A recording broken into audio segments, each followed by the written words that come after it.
Welcome to Night After Night, a podcast about 8 seasons in a row. I'm Mr. Fernandes, I'm Chris Jayawardena. Hello. and we are here to review the fourth annual Shotz Talent Show, which is ironically from the fifth season of Laverne and Shirley. Directed by Joel Zwick and written by Chris Thompson. Chris has some facts about them later in the show.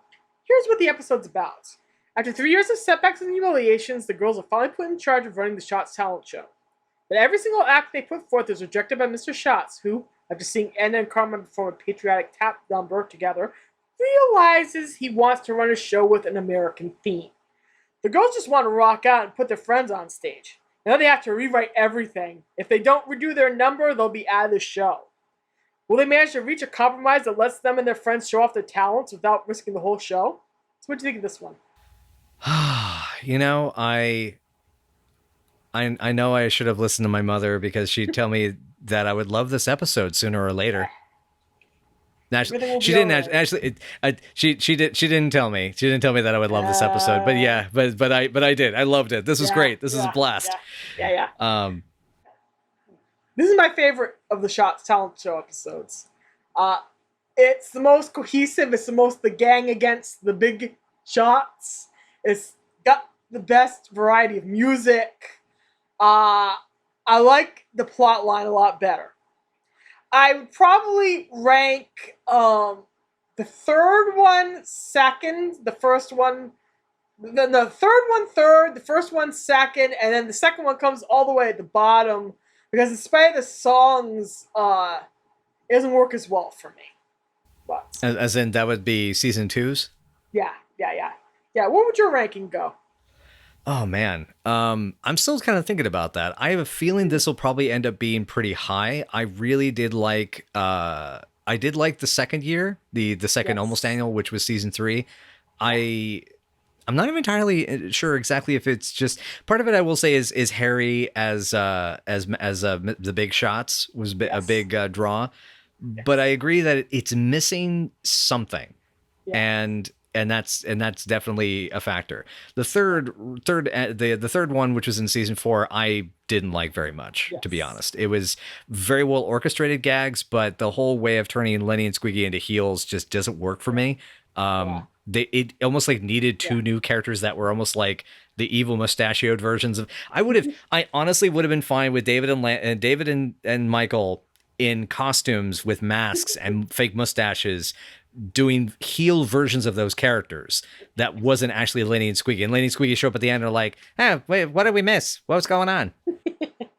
What do you want from us? We're evil! Evil! Oh my God, yeah, exactly, because that's the catch. The energy in that episode is very much like the Mads from Mystery Science Theater, and it doesn't work for them, though. Yeah, they get too mean. They really get too mean in that episode. The boys are too mean towards the girls. Girls are too mean towards the boys. That happens a few times on and off throughout canon, where it kind of just denigrates all the bonding they've done throughout the show. And it's annoying. It's annoying every single time. But in this episode, everybody's united. Everybody's united. They just want to play some rock and roll music, and Mr. Shotz is like, no, I must prove that Shotz is an American beer. It's American! It's American suds for your American head. This is his my God motto. But this one, I was just gonna say that this one, I mean, straight out the gate with the introduction with Frank, my mom almost nosered when the Laverne puppet popped out. And you notice those are Mortimer Snerd and Charlie McCarthy puppets done up in drag. Mm-hmm. It's so mean in a way. It's mean and yet adorable. It's very frank because his satire of both the girls is gentle but spot on. Mm-hmm. And they don't want to hear it. And the fact there's even a tiny boo-boo kitty and the little monogrammed L. Oh. Ah, Pop, I don't sound like that. Oh, God. Jerry Anderson would look at those puppets and weep. There is a slight resemblance around the elbow. Yeah, that is true. But yeah, and I do admire that they were able to convince him to MC again. You know, doesn't the audience love when you tell them to shut up? Yeah. Oh, I love everything about what the heck is going on with Milo and Bernice. Yeah, Because, that's yeah. I mean, because Milo hangs out in that costume a lot to the point yes, that he has multiple animal acts. The year before he did something completely different. it's The year wild. before he was not Wild, a bear. Man. Apparently he just dresses up in animal costumes and dances. So it's interesting. He was an original OG furry. I guess so. Yeah. Yeah. Yeah. And that's totally fine. I personally know some furries, and they're great people. It just was a very, like, for this time and for this show, it just was interesting bit of comedy. It's a very, Yes. it is fitting. This is a Chris Thompson episode because there'll be occasions when Chris will add some little, like, note that you figure he probably, like, wrote something down when he saw something, you know, and it just ends up in his episodes. They often do. But yeah. Dancing bear, make man dancing bear. Right, exactly. That way. What's awesome, by the way, is that that actor who's in the costume. The actor notes for this are really small this week, mm-hmm. but Milo is played by William Sumper, who was a sometimes bit player, you know, like in early TV, like in the Invaders, Gunsmoke, etc. He's in More Than Friends. No way, that's so cool. Yeah, he was the monk waiter. He also was he also was the concessionaire in Festival Part 1. We will see him again. We'll actually see him again soon. At least one more episode this season, and 3 more total for the series. Okay, that's awesome. Yeah, I was gonna say we need to watch More Than Friends as of this recording. Eventually, we will. We get a great hello entrance line here. Oh gosh, yes. Maybe he hates animals. Hello. Oh goodness. There's a terrific callback to that in the second reunion show in a way. I don't think it's intentional. Because they talk in the reunion about how Cindy is extremely involved in animal welfare. And Penny goes, Cindy has a thing for animals, and David blurts out, hello. It's perfect. Oh, so that. What I love is that's layered. That's a layered reference. Yes, it's layered because for all of the folks who don't know about it, Cindy and David dated for a period. So during the first season of the show. Mm-hmm. So that is layered in multiple ways. Yep. God, so much fun. But yeah, it's great. It's a really good hello entrance, and I love Lenny's line. You know, then why is a talking bear wasting his time dancing? This is so innocent. This leads into If Only I'd Listened to Mama, which is my favorite Squigtones song ever. And the boys play this live, and you could tell they are playing this live. Oh yeah, yeah. And I love how on point it is for the time. It's like just in that place where it's just edgy enough, like a kind of like an Eddie Cochran song or something. Yes. Michael and David talked about how they used to approach writing Lenny and Squiggy's songs. He said, we approach it in this manner. They don't know the Beatles are coming in 2 years. They are highly influenced by things like Joey D and the Starlighters. Mm-hmm. And Buddy Holly and the Big Bopper. And all of these post-Elvis, pre-Beatles acts. And they think this kind of rock and roll is going to last forever. They don't see John and Paul and Ringo and George coming over the horizon. So that is how they approach the Squigtones music. Yep. And it's really interesting. And it lands perfectly. The lyrics, and I love they get some of that stuff past the censors in the same way like old rock and roll. Like occasionally you'll see a reference that's like, okay. And this played on the radio. Interesting. Yeah. For me, all that stuff happens in Night After Night. Oh, which certainly. is even bawdier in the album version. Oh, certainly. But oh God, yes it is. Yes it is. That was getting shit by the radar. Yeah. But it's on. Right under the radar. If you look at certain pickup shots in this particular performance, I think most of it was played live, and then there was a second performance. Because in certain pickup shots, Michael is wearing his wedding band. And then it disappears, and then it reappears. And that happens between the wide and the close-ups, but you can see it if you take a good look. Yeah. So something must have happened where they had to reshoot a couple of things, but yes. Yeah, it could even just be that they did a second take, you know, and in between takes it got put on or taken off or what have you. Yeah. Possibly. They may have to come back a couple of days later or whatever. Exactly. Yeah, Those types. This is why script supervisors, continuity people, those types of folks, wardrobe. This is why you don't. You gotta. They gotta be on top of things. You know, it's important. In and out of the song happened in that time skip where Laverne and Lenny got married and divorced in 2 weeks. I mean, the girls are. The girls are super into the song, so I love that, and I love that they've become fans of the boys' music at this point. I love that. Yep. You go from them first playing Star-Crossed, where Squiggy's on that clarinet and everybody can stand it, to this performance where they're a really tight rock and roll combo and everybody's into it. The girls are into it for a reason, because this episode took place right after the release of the Lenny and the Squigtones album. This happened right between season 4 and season 5. According to Michael McKeon, via an interview with the AV Club, what they had wanted to do, or what he specifically, his pitch, was that he wanted to do an album that sounded like a garage record, where the comedy bits would be discussions in between the songs. And it would just sound like, you know, this really loose band just playing in a unstructured environment. And they said, no, this is the guys at Casablanca that they signed with. We want a live comedy album like the Blues Brothers did, because the Blues Brothers just had a huge hit record of them doing a live performance. Yep, which I've heard as well. It's very good. Oh yeah, all of us have, because that was one heck of a tight band. According to Michael, quote, they brought it to Neil Bogart at Casablanca Records, and they wanted to do a live album, but I didn't like that idea. I wanted to do just like a garage album where you could have dialogue in between the songs. In other words, it was like the band rehearsing in a garage, and the songs would be episodes in that rehearsal. That was my concept anyway, but Neil Bogart said, no, we're looking for what the Blues Brothers had. The Blues Brothers had a live album that sold a lot of records, so that's what he wanted to do.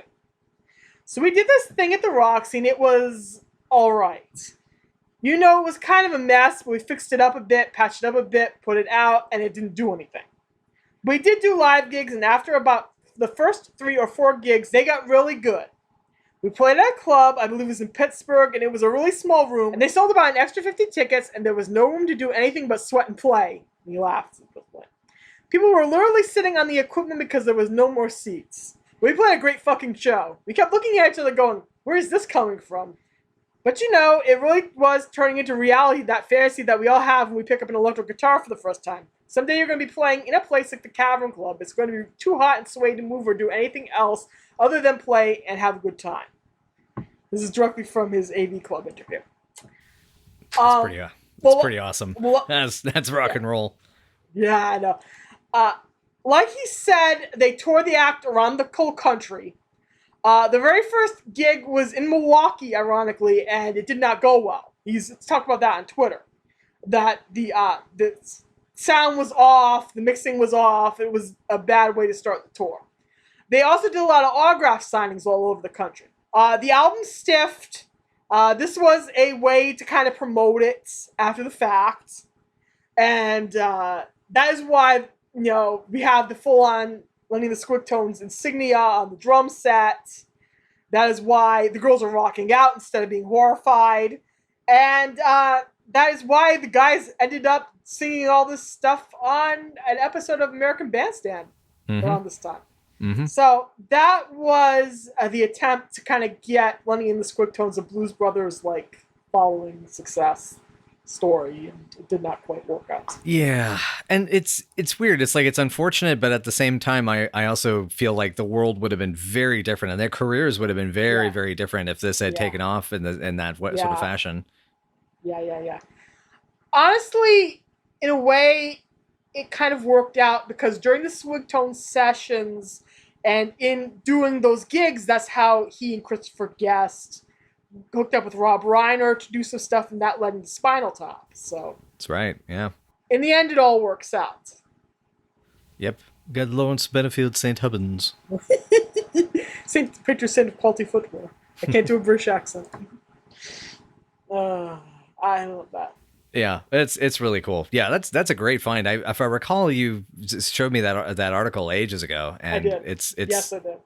it's so good. Yeah, and the music, Yeah. it's to go into the band a little bit. What's kind of cool is they do actually have folks from the American Bandstand performance performing with them in this case. Yes. Don Yes. Packer and Andy Haben, which is who are two of the folks that were on there. Their keyboardist was W.G. Snuffly Walden. Yes. He was part of the Squigtones traveling act as well. Wrote a lot of TV theme songs. 30 something, The Wonder Years, and The West Wing. He has gotten Emmys. Yep. He's performed with major acts, Yep. and he even did the entire score for Mick Garris's The Stand. Yeah, that's so cool. Isn't it cool? That's so cool. I love that. He's done a lot of work with folks, I think, like Phil Collins, I think. Wouldn't be surprised me. Yeah, I mean, he's been a session musician since like the early 70s. Yes. But Michael does mention in that interview that he worked at some early Spinal Tap stuff too, and he also was one of the traveling musicians with the Squigtones live band. So was Christopher Guest as Nigel Tufnell, working out the original Nigel Tufnell character. He appears in the American Bandstand version of the band, in the touring band, obviously. He is not, I don't think, in this episode. I don't think. He is Pretty not. sure he's not. I thought so. Yeah, now they have, it's W.G. Snuffly Walden, Don Packer, Andy Haben, and John Perillo. And Michael on lead guitar. We have to give that. Yeah, okay. I am a simple woman. I enjoy looking at Michael McKean while he plays music. It's an enjoyable thing. Well, at least I know what to get you for your birthday. You can't buy him. He's not for sale. I meant like a photo of him playing. Hey, okay, that would please me, yes. Notice how messy his hair is by the end of the song. Yes. That really stuck out to me. Versus Squiggy's hair is all plastered back. David's hair is all plastered back, and Michael's is all over the place. It just shows how into it he is. Yeah, it's pretty intense. I love it. Yeah. But yeah. At least it's right into Betty and Eddie, doesn't it? I was exactly gonna say it is amazing. Betty was like 61 when she filmed this, and she's so good, so good, amazing. Oh, the timing there made a beautiful duo. Yeah, it's a pleasure to watch. Betty would go on tapping all the way into her 80s, so that's powerful. Some powerful stuff. She was a force. She did absolutely complete hurricane. Yeah, my mother also loved this part and had to point out that she felt that Betty outpaces and outacts Eddie through pretty much the entire number. Eddie's just trying to keep up the best he can. Sorry, Carmine. Poor Eddie. I did not notice that. I think that they were very synchronistic. Yes, and I have to give Eddie a lot of credit because he's got a ton of stage experience. He gathered even more after the show. But he had a lot of stage experience at this point. He was discovered doing, I think, musical theater in Massachusetts. He's a local boy to me. He's from the middle of the state, though. He's from Worcester. But, yeah, he's accrued a lot of stage experience. So I think he's doing his best. And he has when he and Penny dance together, you'll also notice that he can more than hold his own. I do wonder if it might just be it's the difference in his experience versus his tap experience because... possibly. Because Betty's tap experience is very classic. It reminds me of the old school stuff that is really intense, and like that was what you kind of specialized in. But I mean it still is a fantastic number. They're great. Their singing is wonderful. Their voices are great. The outfits are adorable. I love the long takes. It feels like some of it's even actual singing on set because you can kind of hear the acoustics of the space. It's and I gotta say, I have to ask, will Laverne ever get over the fact that she has a new mom who's, Edna freaking Babish? I think she kind of gets used to it kind of around season 6, but I love Salad Mom! It's so great. Oh, it's so cute. I love her. I love that entire bit. Of course, Mr. Shotz ruins everything. Yeah, because it's like, I loved it. You're in the show. Because America. America. We need more American stuff in America. More flags! Tiny flags! Give it to me! And then the girl's entirely bizarre conversation about orange pits and trees growing out of the belly button, which comes out of nowhere. Yeah. Don't come crying to me when an orange grove comes crawling out of your belly button. That's not gonna happen, Shirl. At least Laverne's reading Reader's Digest instead of True Confessions. That's true. Once. Yeah, wasn't it something you mentioned that it's like, what did she think the story was actually about? Yeah. A, what did she think the story was actually about? And B, the fact that she actually thinks that True Confession stories are genuine. I have friends, and my mother's best friend, who wrote stories for True Confessions that were bull honky. 100% bull honky. And they got paid for it. But yeah, things in True Confessions are generally not real. In general. So, Laverne defending it as genuine, kind of like, yeah, I'm like, yeah, she would think that, but it ain't real. Yeah. It's all, it's like reality television. Yeah. Where it's only kind of vaguely sort of real, in a way. Dear True Confessions, I never thought this would happen to me. Well, it's not quite Penthouse, but it's close. I was going to say we get one of my favorite Squiggy lines here. You're having yourself a leisurely fruit fight while the talent show goes gently down the toilet. Down the toity, I think, specifically. Yeah. Oh, man. Well, it says 12. I think it says 12, but yeah. And then that whole bit where they try to Americanize this song. Oh, I know. Oh, God. If only I'd have listened to America. If only I listened to the land of the free. It needs a little work. To me, to he. And I think it's kind of cool. I really love that this is such a, we gripe on this a bunch, but the gang against something, a universal enemy. I don't know. It's like, maybe it's the Final Fantasy fan in us. We like seeing the whole team getting together and defeating Sephiroth, I just love that in general. I love that as a theme. Yes. I love it when they team up to defeat a common evil. I love it in Honeymoon Hotel. I love it here. I love it when the big enemy is the man, so to speak. The enemy is the man versus it being Lenny and Squiggy, or it being they're even it being their own inner demons in a way. So I really enjoy that. Yeah, it's really cool because it's a and there's ways that they subvert it. I know actually rather soon we get to see an episode where this concept of them against the world gets subverted in a nice way. Yes. But this is a very it's a great way of, I think, getting us on the side of these characters, and also in this case you're seeing their reactions to the situation. So you have this problem of, okay, we need to make this American. We got to get into this, Americanism sort of thing and patriotism. And how do we do that? And they all are coming up with different ways. Like Frank coming in, it's like, great Italian ladies of America, And I love how Shirley gives her speech and how she realizes they're all Americans. Yes. And I love, what is it? It's like Italian, German, Polish. They hate at the same time. They hate the Irish. They hate the Irish. Her because they all walk out on her. They all walk out on her in mid-speech. She's like, they hate the Irish. Yep. Oh, totally. But I love that. But again, it inspires Laverne. Laverne is inspired by this idea, and she's the one. So they kind of all sort of collectively figure this out. That's an element. Yes. Yeah, my mom even pointed out that it became a pilgrim bear instead of a Russian bear for Milo. Yes. Milo and Bernice are, it's just Milo. We only see Milo from here on in. Milo all done up as a pilgrim. Frank gets to dress up like Uncle Sam. Lots of shiny stars and stripes.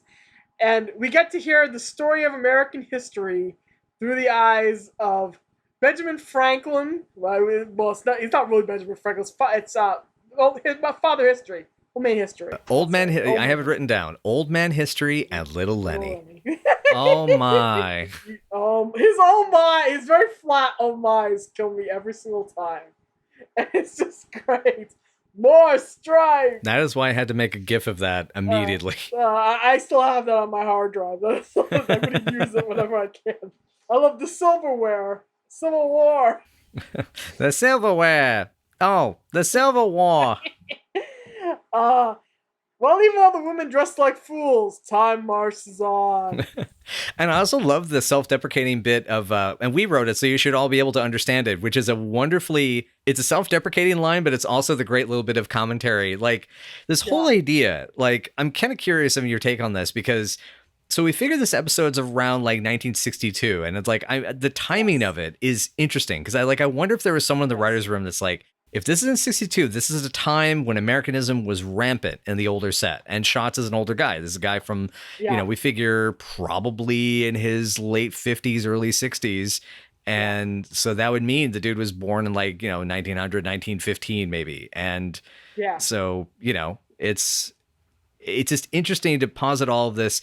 But yet there's also the sort of caustic remarks of how things are, done. Yeah. The boys' native cynicism, or Squiggy's native cynicism in specific, gets to leak into the scripts. That's really fun. Of course, and then there's also the immortal line, "Shut up, ladies and gentlemen, shut up." Honestly, we're not quite at the point where the civil rights movement has gained a lot of public traction. We're going to get there, though, because 63, 64 is when that starts becoming a thing in the media, in public consciousness. We don't have the hippies yet questioning authority. Mm-hmm. And questioning the authorities and the government yet. Mm-hmm. Yeah, the civil rights movement is known, but it hasn't fully exploded yet. Yeah. Where we are, I think in around in the.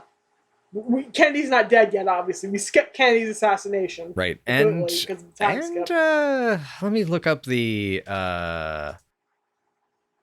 Okay, Bay of Pigs will have taken place, but the Cuban Missile Crisis hasn't happened yet. Or it's just about to.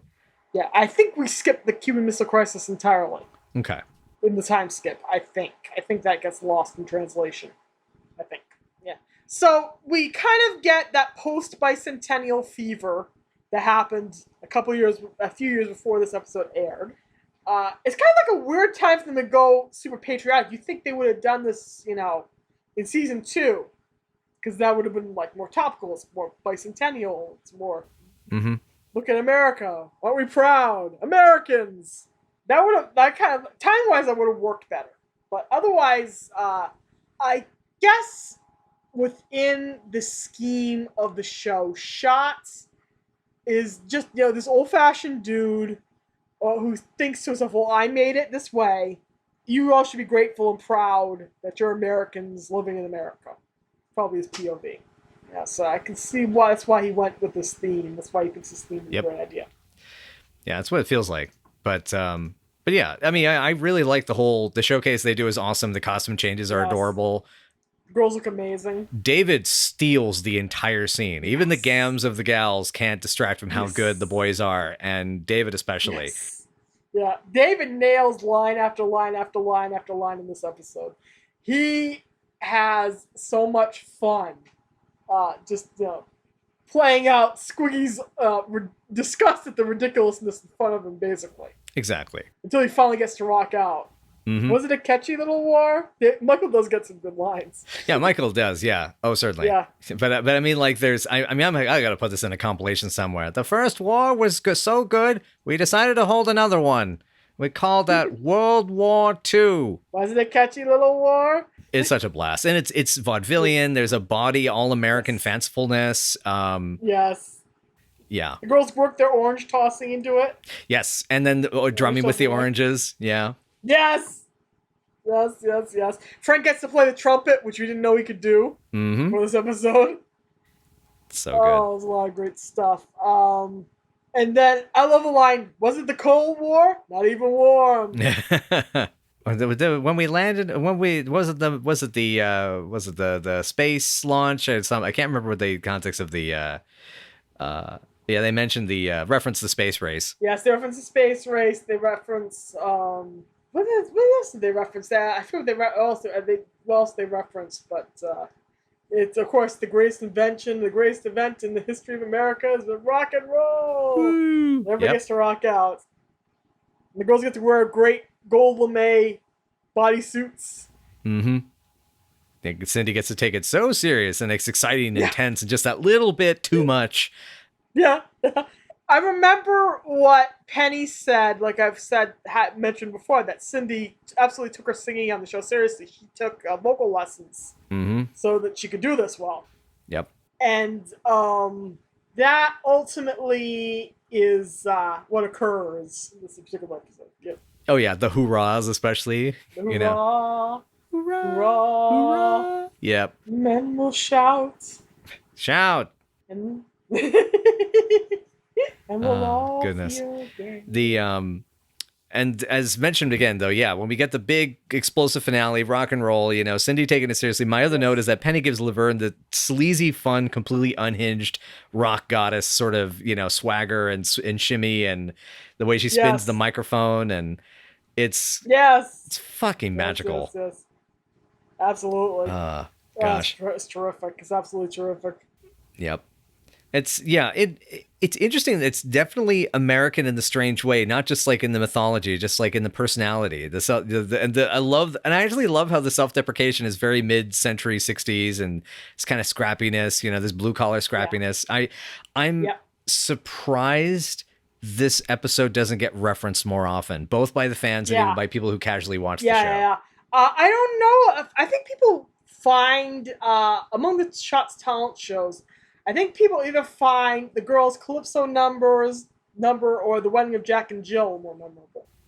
I know, and the boys' numbers. The boys' numbers, obviously, right, like almost supersede the show as a cultural moment. Right, it's just stuff that people absolutely remember. Yeah, thanks, Spinal Tap. Thank you, Spinal Tap, for everything. Like, even though beyond people looking at Lenny and Squiggy as a precursor to Spinal Tap, it's also a moment in the cultural zeitgeist where people go, well, I only watched Laverne and Shirley for Lenny and Squiggy and forget the girls. You get that sometimes. Oh, God. So, we're recording this in July of 2021, and we've been seeing a lot of that talk on Twitter, and our friends have been kind of going, kill me. Because it's... Because that's the thing is, I mean, we are more invested in the show, but it also is like, if you watch an episode from the first, like, 4 or 5 years of the show, like, you can't disregard the girls. You're not just watching it for Lenny and Squiggy. They're a great part of the show, and some of the best material is from them. Yeah. Yes. But they are the soul of the show is Laverne and Shirley. It's their sisterhood and all of that, which is why this episode comes together so well. It's, you know, it's total fluff, but it relaxes and puts on a great damn show because everybody's in together, and it's probably because of the spirit of Laverne and Shirley themselves that comes through. Yeah. The show falls apart in season 8 because we lose major characters. The wheels come off because it needs all 4 of the characters. Really is why. They try to spin off Lenny and Squiggy like 4 different times or something around there. There was one pilot that actually managed to be filmed. And apparently, according to Eddie Mecca, who was there at the time, it was all frosting, no cake. If the boys are the frosting to the cake that is Laverne and Shirley, the boys are the girls are just a pile of frosting. And that was according to Eddie. Yeah. And he actually went to the pilot taping. Right. And so that makes sense to me. Like, I can totally see that, because I love Lenny and Squig, but it's like, you'd have to do a lot of work on those characters to really flesh them out into being the leads of the show. Like, just as characters, as actors, they would have been great, but it was missing. It would have missed something. And I think you're right. There's like a balancing act within the show like this. Honestly, the boys get there more by like season 6, season 5, even season 6, season 7, even by the end of season 5, you're gonna get a lot of fleshing out with Squiggy and Lenny. Honestly, like, all they needed was a little more depth, even though the boys were very resistant to adding depth to them. Because they laughed at the idea of adding depth to the Lenny and Squiggy characters, at least all the way back in like 78 and that We interview that they did. Oh, yes. Yes, they did an interview with We. We. Yes, the nudie magazine. We. Wait a minute, hang on. You can't say that name. Nobody says we. I thought we've watched EGOT on MC3K. We know this. Nope, I says we. You can't say we. Okay, among all of the girls' outfits in that talent show, which one's your favorite? Oh, that's tough. I love the Civil War dresses, and I do love the Yeah, Revolutionary War kind of almost like can dancer ones with the yeah, really leggy like stockings and heels. yeah, Those are really yeah, cute. yeah, The gold the gold print type thing for the rock and roll is really cool though. It's very cool in a very yeah, like almost anachronistic yeah, material sort of way. Because admittedly, there was yeah, definitely some wild rock and roll outfits in the '60s that were yeah, like that. yeah, yeah, yeah, yeah. Um, Yeah, it's very 70s. It's very disco. it's very Yeah, disco. Yeah, I was thinking like that would be like I could see like Blondie or the Runaways wearing something like yeah, that. yeah, yeah, yeah, yeah, yeah, yeah. Especially Sherry Curry would have rocked that outfit back in the day. But for me, it's actually the 1940s outfits with their huge perms. And I keep looking at them and wonder how long it took to get those either of those wigs or get their hair set and then unset. Yeah, Because I sense that the hair for this episode was what required reshoots or parts were filmed later. I Those are my guess. suspect those were wigs, and depending Okay, on the possibly. complexity of the cap, that would be the Yeah, main thing is how fast they get it. Because obviously the whole performance yeah. isn't done live in a single set, because they would have to, Yes, yes, yes. yeah, it's take after take basically of those different segments. Yeah, But yeah, no, I'm not surprised that's the one you went for though. That's really cool. But yeah, those were great. Those yeah. was cute. Um, Yeah, they're cute. I like those. yeah, the I guess what it is Uh, just the outfits are a little too busy for me, and yeah, I'm not a big fan of that perm look. It just always yeah, comes off as like kind of the way that like when you saw the I Love Lucy episodes or Lucille yeah, Ball stuff in color in the 60s and yeah, 70s, yeah, where her hair was like frizzy and permed to the point of comedy. Like yeah, it comes off as a joke, not as like cool and yeah. attractive and Yeah. awesome. Yeah, eventually, I think Penny got a perm like in the 80s. So this is kind of like presaging her real life hair I'm I'm choices. I'm googling. Gonna use the Google. It was somewhere around when she was on David Letterman, I think. I think. I can't find any of them. I can find I'll Sally's. look that up. Okay, yeah. Yeah, And of course we get that awesome tag scene where Milo beats the hell out of Mr. Shotz, but not really. It was implied. It's implied he eats him. yeah. He could eat. Yeah, he eats them. And Yeah, that's what but I. he's dead now. Yeah, yeah. It's cool. And at the end of this episode on YouTube, future me will put up a Mr. Shots blah blah blah to 1962. We'll come up with an age for him. Good beer. Damn good beer.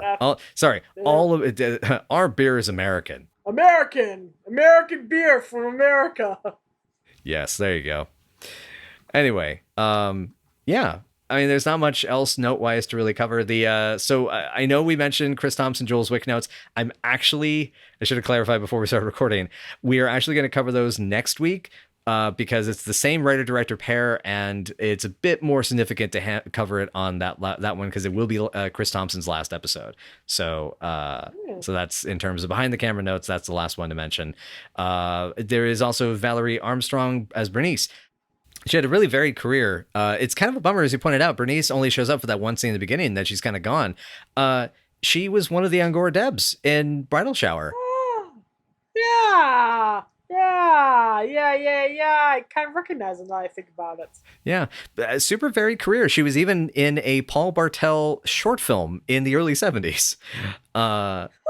But she had like a recurring role in the Funny Face TV series.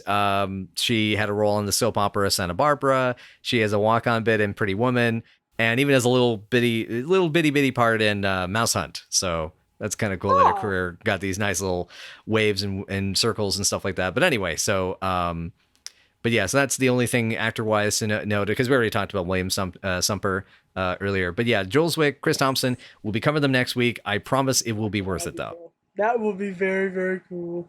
Okay. Yeah. It's time to rank. You go first. Okay. This is a solid 8.5 for me. Damn good concept, damn good music.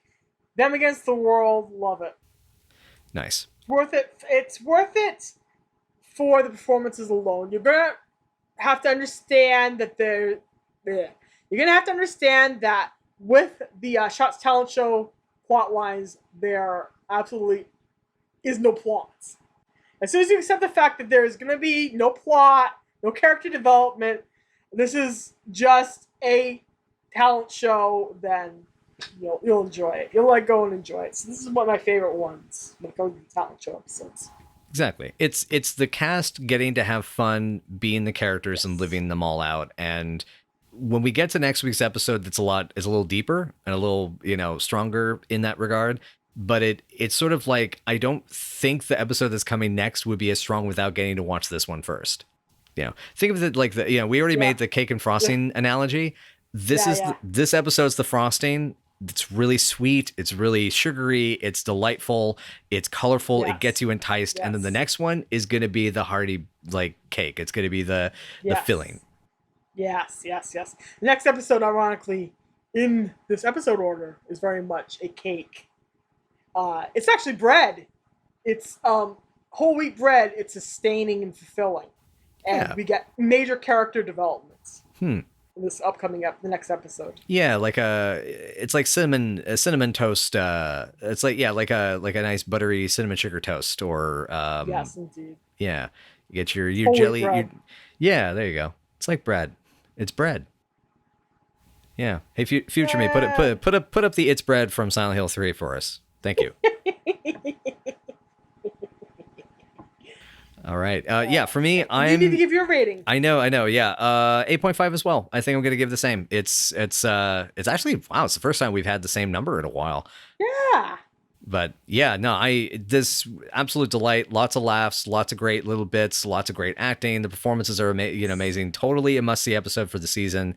Definitely, like all the other talent shows before it, one of the strongest episodes of the season, one of the strongest episodes of the show. Yes. Also, my God, Penny's legs. Oh. Yeah, God. You could just kind of do nothing during most of that performance at the end and just look at her legs. They're good legs. They were good legs. They were good legs indeed. Yes. All right, then. All right, cool. Excellent. Well, thank you again, everybody, so much for joining us and putting up with our madness a little bit. But if you would like to know more or like to join us on social media, you can find us at Night After Night PC on Twitter or Night After Night Pod on Facebook, Tumblr, WordPress, Patreon, or YouTube.